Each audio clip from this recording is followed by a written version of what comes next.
how to fix one AirPod is not working on your iPhone. So if one of your AirPods is working but the other one is not working, I'm going to show you how to go and solve this issue. So the first thing you'll need to do is just come over to your iPhone and you'll need to go and load up your settings. You can then click on Bluetooth from the list of options and you'll need to scroll down the list of devices until you see your AirPods. Now once you see your AirPods, click on the information button next to them.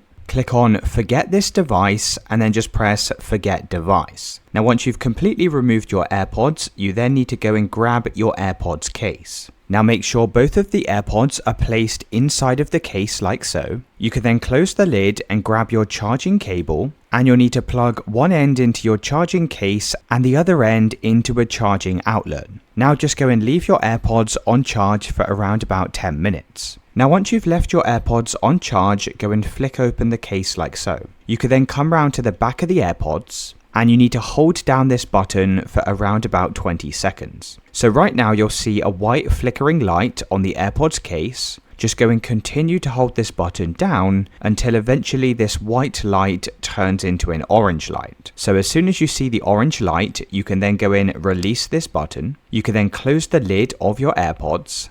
Make sure your iPhone is unlocked and then go and open the lid of your AirPods. As you can see, it will pop up with a connection message and then you can go through the steps to reconnect your AirPods. Once you've done this, both of the AirPods should now be working. If you're still having an issue, then go and open the settings on your phone and scroll down and click on General. Scroll down to the bottom and select Transfer or Reset iPhone. Click on Reset and then just press Reset Network Settings. You'll need to enter the passcode to your iPhone and that should fix the issue where only one AirPod is working.